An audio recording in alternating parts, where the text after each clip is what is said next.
Hello बच्चों, let's see the question. Question में दिया गया है कि which of the following process is helpful in hybrid seed production. इसमें हाइब्रिड सीड प्रोडक्शन के लिए हेल्पफुल कौन सा होता है? Embryo rescue, apomixis, poly embryony या सोमैटिक हाइब्रिडाइजेशन। चलिए बच्चों, एक एक करके सारे ऑप्शंस को अच्छे से समझ लेते हैं। पहला ऑप्शन दिया हुआ है एम्ब्रियो रेस्क्यू। तो बच्चों, एम्ब्रियो रेस्क्यू में क्या होता है? जो एम्ब्रियो सॉरी माफ़ कीजिएगा। हाँ, तो एम्ब्रियो रेस्क्यू जो होता है उसमें हम क्या करते हैं कि जब हम सोमैटिक एम्ब्रियोज उगा रहे होते हैं, कई बार क्या होता है कि बहुत ही ज़्यादा डिफरेंट टाइप से प्लांट टिश्यू कल्चर से जब हम इसको उगा रहे होते हैं, सोमैटिक एम्ब्रियो में हाइब्रिडाइजेशन कर रहे होते हैं सोमैटिक सेल से, तो कई बार ये एम्ब्रियोज जो है ये अबॉर्ट हो जाती हैं या फिर ये प्रॉपरली ग्रो नहीं करती, नॉट ग्रो प्रॉपरली। इनका मेटाबॉलिक पाथवे खराब हो जाता है और ये अच्छे से ग्रो नहीं कर पाती और अबॉर्शन का खतरा होता है। तो इस केस में हम इनको बचा लेते हैं, इसलिए रेस्क्यू वर्ड यूज़ किया गया है, और फिर इनको प्रॉपर कंडीशंस में इनको ग्रो करवाते हैं, तो उसको हम कहते हैं एम्ब्रियो रेस्क्यू। बी है एपोमिक्सिस।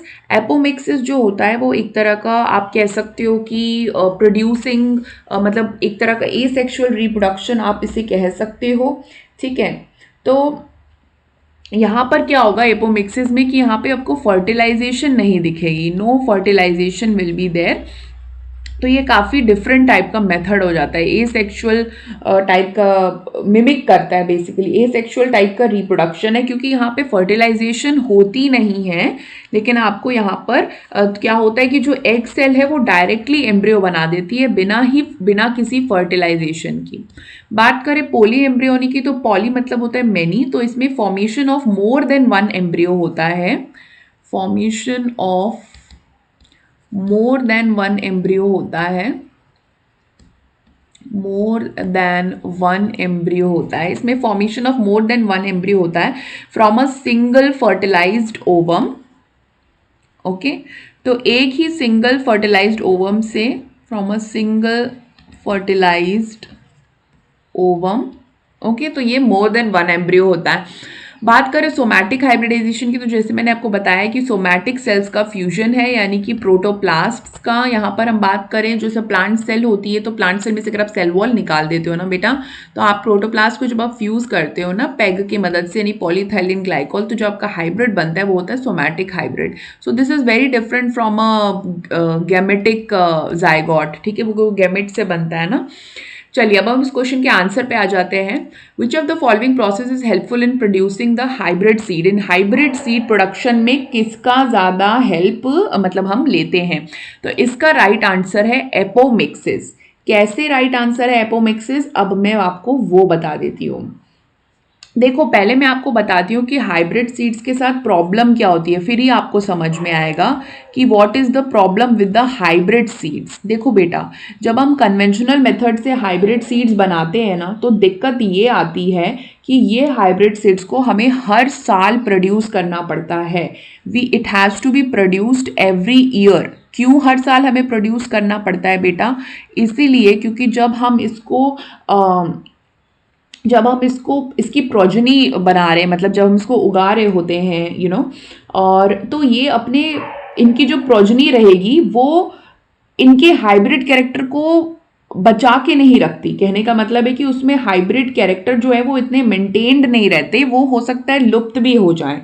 तो इस वजह से हमें हर साल इन हाइब्रिड सीड्स को बचा के रखना पड़ता है, क्योंकि ऑब्वियस ही बात है ना, क्रॉस पॉलिनेशन होगी तो मिक्सिंग होगी, तो हो सकता है इनकी जो हाइब्रिड कैरेक्टर्स है वो लॉस्ट हो जाए।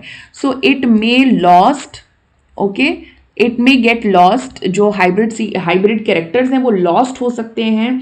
ठीक है, लेकिन अब इसका क्या हमने उपाय निकाला? अगर हम इन हाइब्रिड्स का एपोमिक्स बना दें, अगर हम इन हाइब्रिड्स का एपोमिक्स बना दें, तो there will be no segregation of characters. तो इनकी नो सेग्रीगेशन ऑफ कैरेक्टर्स होंगी, no segregation of characters in the apomixis. ठीक है, तो कोई भी सेग्रीगेशन ऑफ कैरेक्टर नहीं होगी। क्यों नहीं होगी कोई सेग्रीगेशन ऑफ कैरेक्टर? क्योंकि एपोमिक्स में तो फर्टिलाइजेशन ही नहीं होता है ना, है कि नहीं? तो ये हमने करने का सोचा, इसलिए हमने सोचा कि चलो एपोमिक्सिस का ही मदद ले लेते हैं। तो अब क्या होगा कि यहाँ पर because there is no segregation of characters, तो इसलिए हमने एपोमिक्स बना लिया। तो अब जो ये फार्मर्स है ये हाइब्रिड सीड्स को हर साल यूज कर सकते हैं and they don't have to buy the hybrid seeds every year, उनको खरीदने की जरूरत नहीं पड़ेगी। और इतने इसीलिए एपोमिक्सिस का ना बहुत बड़ा रोल होता है हाइब्रिड सीड इंडस्ट्री में। इसलिए आज की डेट में बहुत एक्टिव रिसर्च चल रहा है ताकि हम कैसे एपोमिक्सिस की जेनेटिक्स को समझ के एपोमिक्टिक जीन्स जो हैं वो हम अपने हाइब्रिड वेराइटीज में डाल सके। अब आपको समझ में आया इस पूरा प्रोसीजर? मैं उम्मीद करती हूँ आपको समझ में आया होगा। तो ऑप्शन बी इस क्वेश्चन का राइट आंसर होगा। ओके, बेस्ट ऑफ लक बच्चों।